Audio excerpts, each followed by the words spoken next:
Hello and welcome to a new session for this ongoing online course on Introduction to Embedded System Design. I am your instructor Dhananjay Gadre. We are going to continue our discussions on using the timer feature of the MSP430 microcontroller in a new mode today. In the past we have seen how to enable the timer, how to use it for measuring time for some duration, and then in a subsequent lecture we saw how we could use the compare function of the timer to compare the value in the timer register with some value stored in the compare registers R1 and R2, and using that feature we were able to generate pulse width modulation signals. Now what we want to do is we want to use the timer for capturing external events or internal events and measure store the value of the timers. So, this is called MSP430 timer in the capture mode.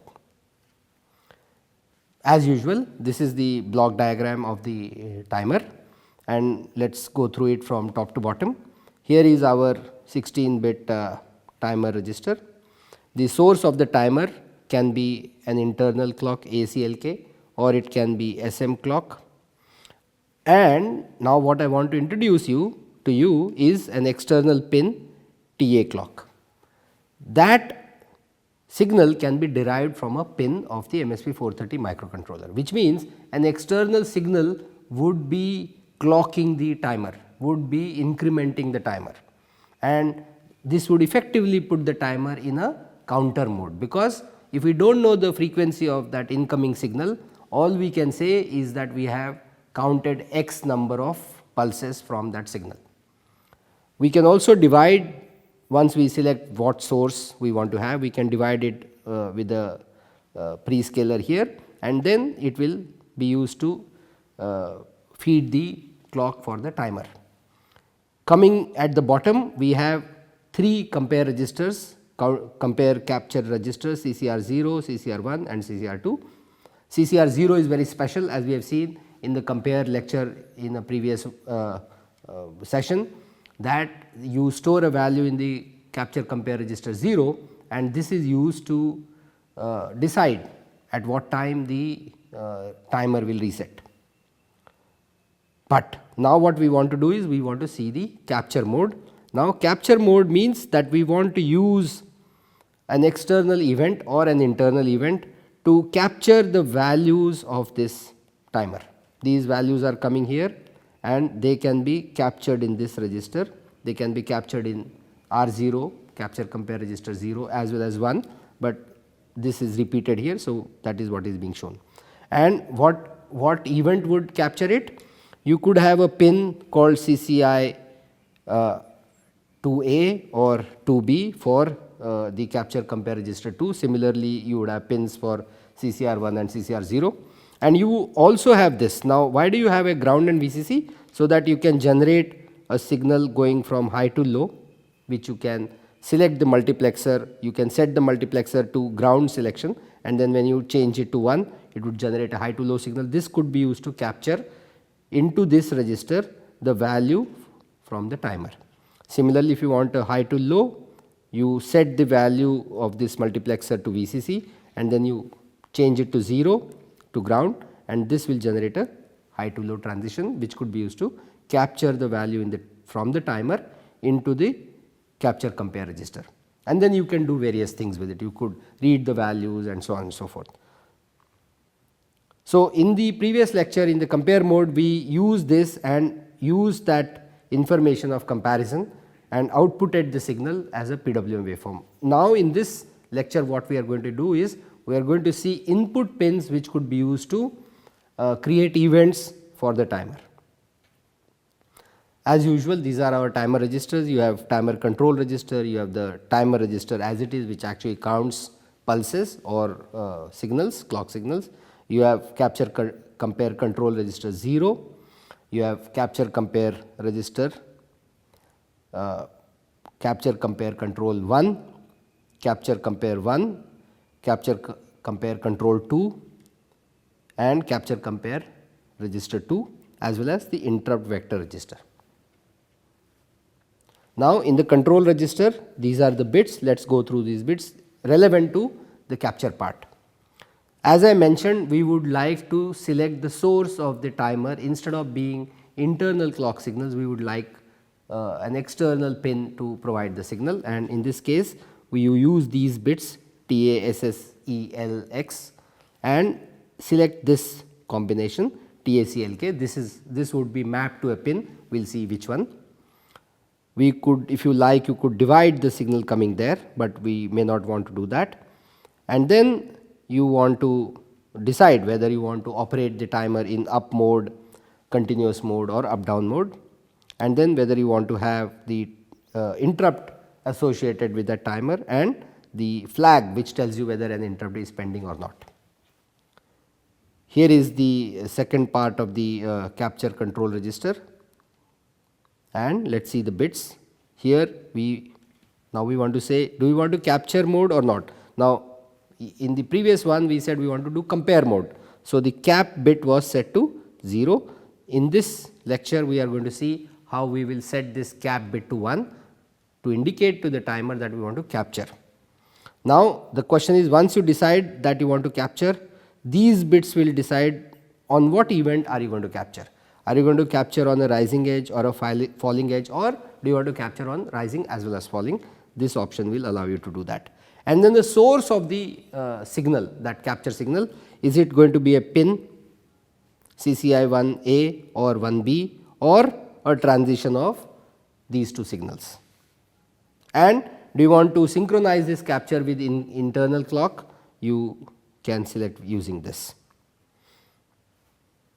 This is the timer control register.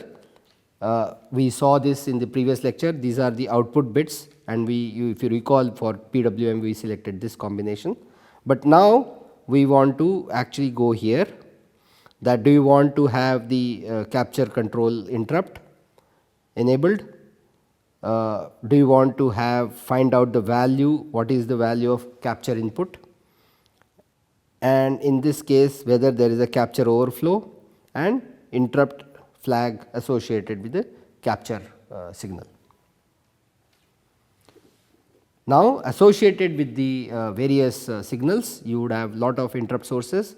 You have capture compare register 1, register 2 and a timer overflow, and these would be available for both the timers.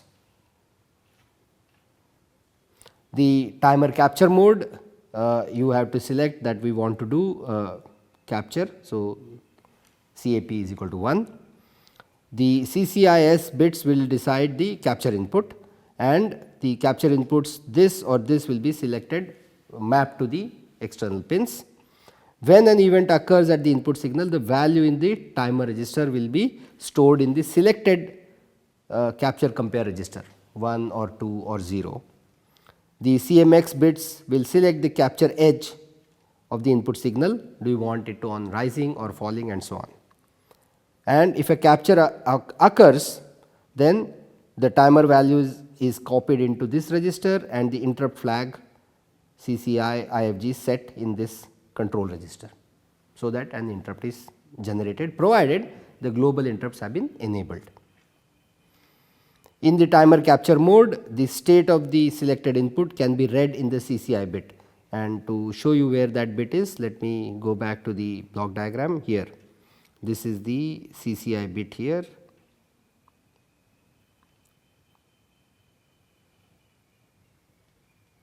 This one.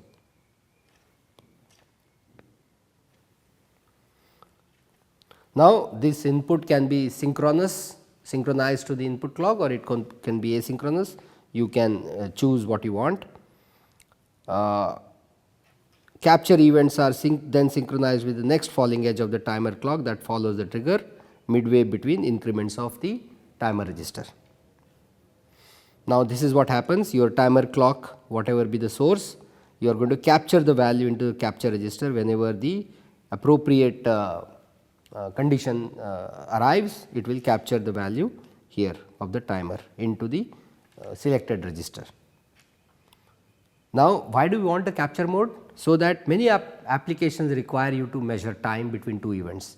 So, the way to do that would be, on first event you capture the value of the timer, let the timer continue operating. Who is going to clock the timer? A known signal internally generated, and then on the second event you capture the second value of the timer, and the difference of the two values will give you the time that has elapsed between two events. This is what is listed in this slide. Now, to illustrate the capture features, we are going to perform an interesting exercise, which is to measure frequency of external signals. For example, there is an instrument called frequency counter. What does a frequency counter do? It measures the frequency of external signals. Of course, if the signal is sinusoidal or triangular, it converts it into a digital equivalent signal, and then using some mechanism it measures the frequency of that signal. Now, to measure the frequency of the signal, obviously you need to measure the pulses, the incoming pulses, for a certain period of time. If your measurement period is 1 second, then the number of pulses you have counted in that 1 second period will give you directly the frequency of the signal. Now, to derive this 1 second reference, you would have an internal clock which must be very accurate, because if the clock is not accurate, that 1 second period will be erroneous and you will infer a wrong frequency. Now, depending upon the source of the clock which is responsible for generating the 1 second period, you have to decide if the incoming frequency that you want to measure is much higher than this clock signal, or is it much lower. If the frequency is much lower, if the frequency of the input signal that you want to measure is much small, very low, then it is better, instead of measuring the period, it is better to measure, instead of measuring the frequency, it is better to measure the period. Once you measure the period, you can do 1 by period to estimate the frequency. If the frequency of the incoming signal, on the other hand, is much higher than the reference timer clock in the measurement instrument, then it is better to measure just the pulses in that 1 second period, and you would directly get the value of the frequency to a resolution of 1 hertz. If you want to have a resolution of 0.1 hertz, what should you do? You must increase your measurement window to 10 seconds and then divide it by 10, so that you know is it 25.1 hertz or 25.2 hertz. So, that is the method of measuring frequency directly. Now, we will see how MSP 430 could be used to perform both of these operations, the direct frequency measurement and the period measurement. Now, when you want to do period measurement, we are going to use the timer in the capture mode, and what are we going to do? Here is our reference signal. This reference signal is an internal signal. The idea is that between this period of the unknown signal whose frequency we want to measure, we do not want to measure frequency directly. Instead, we want to measure the period of this signal, and this can be done by counting the pulses of known frequency between the two rising edge of the unknown signal. So, if I know how many pulses I have counted in that one period of the incoming unknown signal, if I know the period of the reference signal, multiplying the count with the period, I get the total period. As an example, suppose the reference frequency inside, reference signal that I have inside is, let us say 1 megahertz. That means the time period is 1 microsecond. And let us say the incoming frequency, I do not know the frequency, I do not know the period. Let us say I enable the counting process, and in that counting process, between the two rising edge of the incoming unknown frequency, from here to here, I accumulate a count of 65,800 counts. Since I know the period of one clock signal of the reference, which is 1 microsecond, therefore, the total period is 65.8 milliseconds, and from here I can estimate the frequency. Therefore, the frequency of the unknown signal is equal to 1 upon 65.8 milliseconds. Now, because we are doing all this in a embedded computer such as MSP430, an embedded computer can very easily perform this calculation. In the olden times when we did not have computers to perform this, measuring period as a way of measuring frequency was left to just measure the period and display the period and leave it to the user to note the period and perform this calculation manually to estimate the frequency. But today we do not have to do that. Today we can measure the period and perform a mathematical calculation in the C program to estimate the frequency. And we are forced to do this because the time period here is very, very low. See, if I have a 65 millisecond and if I approximate to 100 millisecond, that means the time, the frequency of this unknown signal is roughly 10 hertz. In the case of 65, it will be about 13 hertz. Now, I want to measure the frequency of this unknown signal, which is round about 13, 10, 20, 10 to 20 hertz to a accuracy high say of first digit. Then I would have to have a measuring window of 10 seconds, so that I count 130 pulses divided by 10 to know whether it is 13.0 or 13.1 hertz. 10 seconds is a very large window.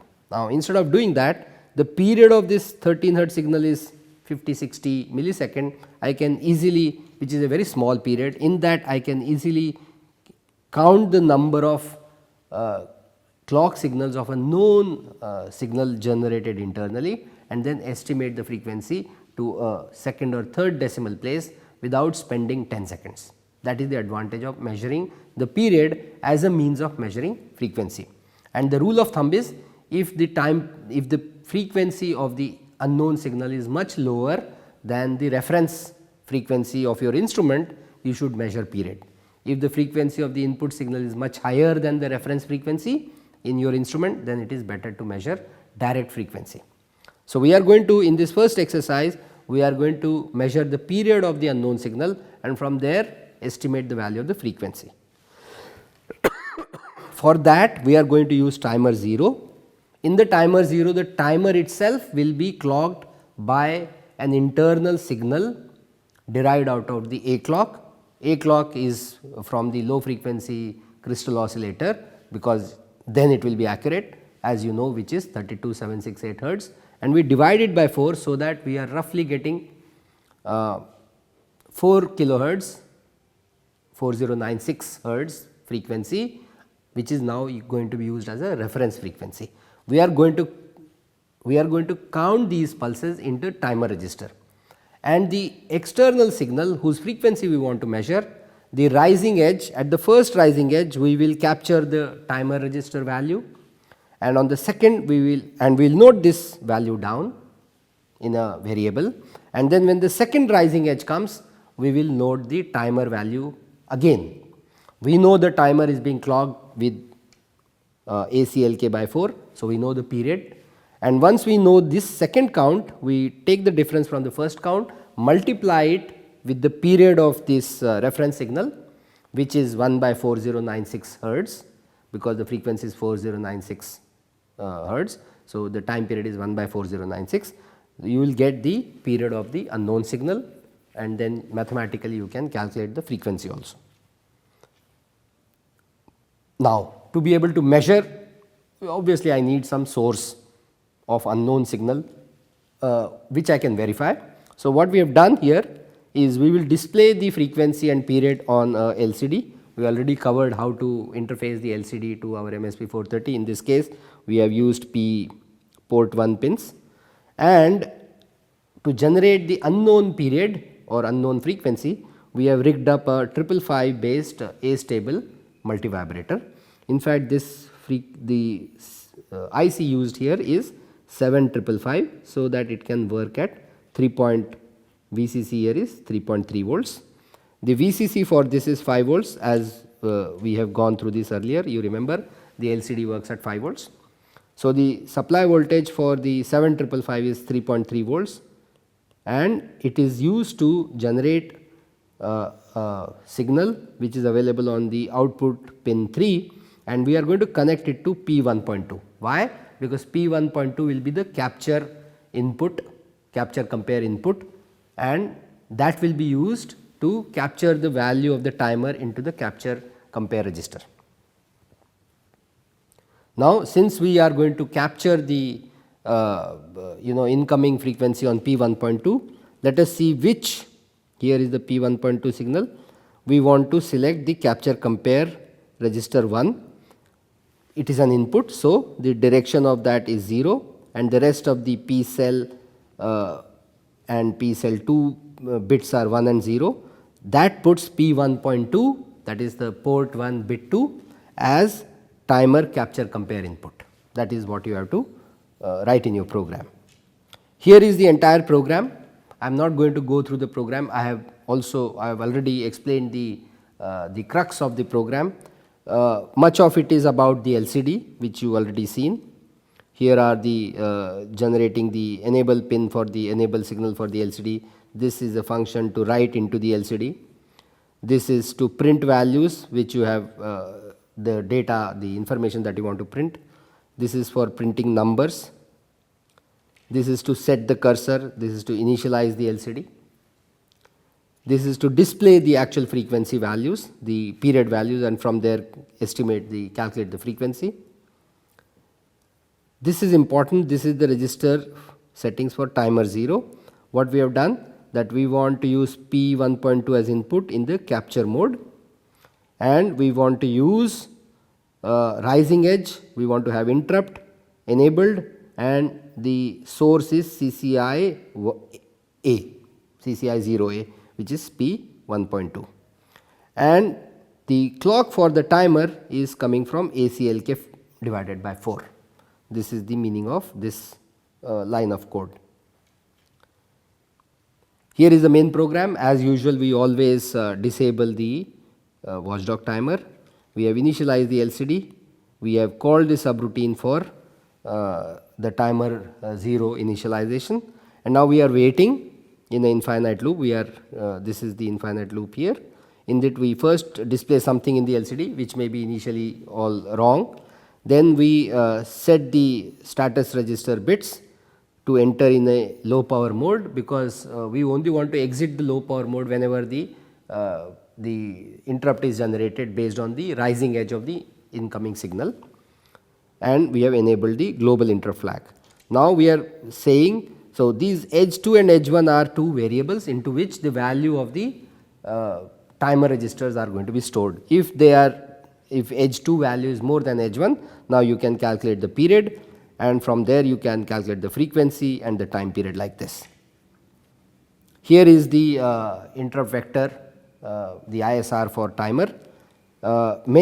As we saw, the same interrupt will mean many things could have happened. So, you have to 0 on the right one, and in this case it is capture compare flag being set up, and now there is a internal there is a flag called count. If count is 0, you are going to capture the value of the timer and store it in a variable edge 1. We enable the count to 1, and then next time around when the interrupt happens, which means you are getting the edge 2 values, and then rest of these do not matter, you go back. So, now you have edge 2 value and edge 1 value. From here in the main program you can take the difference, and from there estimate the period, take inverse of it, and you get the frequency. So, this is about measuring the frequency of incoming signal, which is estimated to be a low frequency. So, instead of measuring the frequency directly, you measure the period. Here is the setup. As you see here, the frequency is very low, as an example 18 hertz, and you see now this is the information given by the oscilloscope, which may not give very accurate values. Here we see the frequency is actually 18.28 hertz. Ignore the period part because it is not printing the second decimal or third decimal in this case. Here is the LCD, the setup for the LCD, and here is the setup for the 7555 to generate the unknown signal. Here is a potentiometer, so that we can vary the frequency and measure it on P1.2 and display the value here. This is the setup for the period measurement. As I discussed earlier, if the frequency of the incoming signal is high, then instead of measuring the period, you can directly measure its frequency by enabling a mechanism to count the incoming pulses for 1 second period. All right.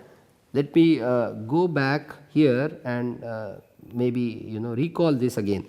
So, imagine that you have a AND gate, okay, and here is your incoming signal,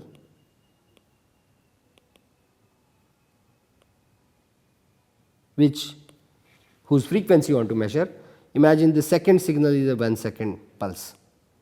Now, because this is a AND gate, it is going to allow incoming signals to pass here, which could be high frequency like this, and therefore, you are going to get nothing and then high frequency for 1 second and so on. So, if this signal you feed it to a counter, the counter at the end of for this one period is going to give you the frequency. On the other hand, if the incoming frequency is very low, then you do the following: you bring the incoming signal, divide it by 2. Why do I divide it by 2? So that I can get high for this and then low for the same period. So, in this one entire period of the unknown signal, I measure a in-house high frequency reference signal. Now, what will happen? I do not know this period, this is some value t, but I know the frequency of this, which is being generated internally. So, if I count how many pulses I have accumulated in this time period, I can estimate the value of this t. So, this is the period measurement and this is the frequency measurement. We already seen the period measurement earlier. Now, let us see how do we measure the frequency directly. We create internal reference signal of 1 second. Now, we can't do both of these things using a single timer. So, for frequency measurement, we are forced to use 2 timers. We are going to put the unknown signal on the input pin of the timer. Instead of an internal clock signal, we are going to derive it out of a external pin, and in that case it is TACLK. We will see which pin it maps to, and this is going to clock timer 0, and we are going to generate 1 second reference signal on timer 1. That is the meaning of this setup. This is our unknown signal, this is our unknown signal here, whose frequency we do not know, but we know that internally we are able to generate 1 second reference period, which we are going to generate from timer 1, and the incoming signal, unknown signal, we are going to feed to timer 0 directly into the timer, and using we are going to generate interrupt here, read the timer 0 value, store it, and when the second interrupt happens, here this time in the falling edge, we are going to capture the value of timer 0 again, and the difference will be the frequency directly. Why? Because this period is 1 second.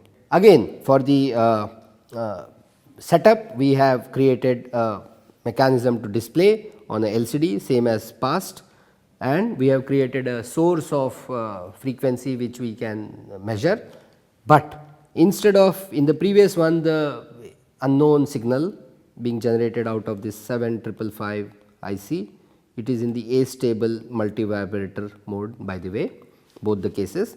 Here the frequency is higher, and that you can how do I ensure that? Let me go back to the previous setup here. The period of that astable multivibrator is decided by this capacitor. As you see, this is 1 microfarad. Compare this with the frequency with the capacitor of this timer 555. Here it is 1000 picofarad, 1 nanofarad, and so the frequency that will be generated here will be much higher than the previous case. Instead of putting that unknown frequency on P1.2, we have to now put it on P1.0. Why? Because this is going to feed the TACLK signal of timer 0. Our signal is going to come from P1.0 and we see P1.0 this. So, we have, and this is an input now, and so the direction is 0 and the select the P1 cell and P1 cell 2 bits are 1 and 0. This is what we have to program the port 1 register.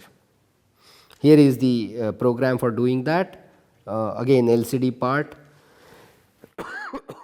the writing of the LCD, the setting of the cursor here. This is to initialize the LCD in 4-bit mode to display the value directly the frequency here, and here is the register setting for timer 1, which is important because that is going to generate the 1 second period. This is the main program. Since we are generating the 1 second period from the low frequency crystal, we have to wait for it to stabilize. Then bit 0 is the input, P1.0. So, that we have decided as input. Then we have initialized the LCD and we have called the function for timer 1 as we saw here, and now we are waiting. Once the interrupt happens, you are going to go in this interrupt subroutine and we are going to directly capture the value of the timer 0 value and use that as the count, which is directly the frequency. Here is the setup. As you see here, the frequency of this unknown signal from the 555 is estimated to be 26.6 kilohertz, and the actual frequency down to 1 hertz resolution measured by our setup is 26675 hertz. So, we have seen how the timer modules in the MSP430 microcontroller could be used for capturing external signals, and using these modes you can measure frequency and period of unknown signals, which is a very important activity oftentimes in embedded applications. So, this completes the timer capture mode, and I will see you very soon with a new lecture. Thank you.